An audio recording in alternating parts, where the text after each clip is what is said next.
अखंड दर्पण न्यूज में आपका स्वागत है। आज के प्रशिक्षण सत्र में हम एक बहुत ही महत्वपूर्ण बिंदु पर विचार करेंगे और यह है प्रथम सूचना रिपोर्ट। एफआईआर कैसे दर्ज की जाए। मेरे पास बहुत सी शिकायतें आती हैं कि हमारी एफआईआर थाने पर नहीं लिखी जा रही, तो इसके लिए जो विधि के प्रावधान है उनके संबंध में आपको बताऊंगा। सबसे पहले इसमें जो चैप्टर 12 है, अध्याय 12 दंड प्रक्रिया संहिता का, सीआरपीसी का, उसकी जो धारा 154 है वो बहुत ही महत्वपूर्ण है। उसमें दिया गया है कि अगर किसी भी संज्ञेय अपराध की सूचना थाने पर इतला दी जाती है तो officer in charge of the police station यानी कि एसएचओ या प्रभारी निरीक्षक जो इंचार्ज है उसका दायित्व है कि वह एफआईआर को दर्ज करेगा। यदि वो ओरली भी दी जाती है यानी कि मौखिक रूप से दी जाती है तो उसको रिड्यूस करेंगे, राइटिंग में, लिखित में उसको कराएंगे और उसके बाद पढ़कर सुनाया जाएगा कि एफआईआर में क्या लिखा गया, उसका कंटेंट क्या है। तो इस प्रकार से एफआईआर लिखने का दायित्व एसएचओ का है। कई बार एफआईआर लिखने में आनाकानी की जाती है, कारण बहुत से हैं। जो मैंने अभी तक इसके कारण देखे हैं उसमें सबसे बड़ा कारण आता है भ्रष्टाचार। बहुत से लोग भ्रष्ट हैं, एफआईआर नहीं लिखना चाहते। बड़ी स्पष्ट डायरेक्शंस दी जाती हैं कि किसी भी अपराध को मिनिमाइज ना किया जाए, किसी भी अपराध को लिखने में कोई कोताही ना की जाए, लेकिन फिर भी कुछ लोग इस प्रकार की कार्रवाई करते हैं। तो उसके लिए भी अब प्रावधान बहुत ही स्ट्रिंजेंट बना दिए गए हैं। इसके बारे में मैं आपको बताऊंगा कि ऐसी स्थिति में आप क्या करें।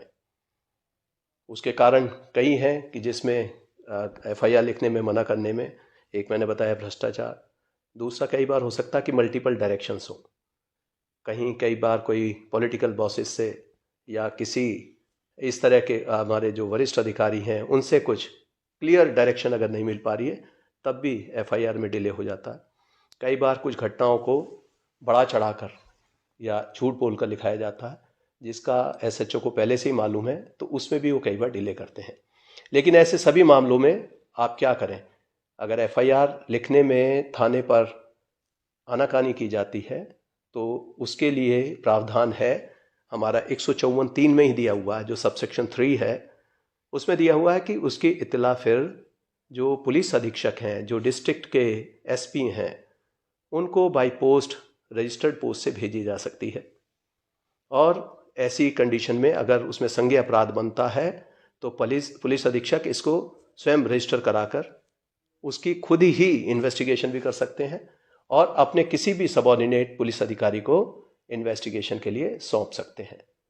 तो ये प्रावधान 154 सीआरपीसी में दिए गए हैं।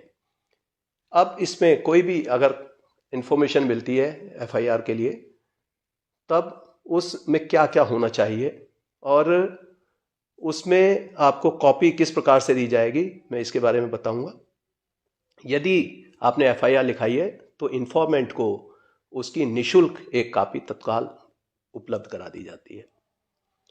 साथ ही जो एफआईआर लिखी गई है उसकी जीडी में भी एक एंट्री दर्ज की जाती है और इस पर सभी पर टाइम भी लिखा जाता है कि घटना का समय क्या है, घटना रिपोर्ट कब की गई है।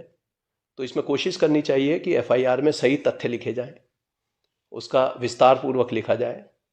कई बार कुछ चीज़ें छूट जाती हैं, जैसे कोई ओमिशन हो गया, आप जो है संकट के समय में है, आप पूरी तरह से नहीं देख पाए, तो एफआईआर में सभी फैक्ट्स का आना ये भी कोई ज़रूरी नहीं है।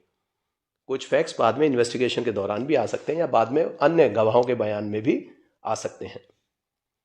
लेकिन एफआईआर लिखना बेहद आवश्यक है क्योंकि उसी के बाद हमारा जो क्रिमिनल जस्टिस सिस्टम है वो पूरा मूवमेंट में आ जाता है। तो एफआईआर अगर आपकी पुलिस के द्वारा फिर एसपी को भी अप्रोच किया तब भी नहीं लिखी जाती, तो फिर इसका एक ऑप्शन और है जो धारा 156 है। उसमें 156(3) के तहत जो वहाँ के जुरिस्डिक्शनल जो मैजिस्ट्रेट हैं, जो जुडिशियल मैजिस्ट्रेट हैं, वो इस पर इन्वेस्टिगेट करने के लिए आदेशित कर सकते हैं। और देश प्रदेश पूर्वांचल अवधि की प्रमुख खबरों के लिए अखंड दर्पण न्यूज को लाइक व सब्सक्राइब करें। धन्यवाद।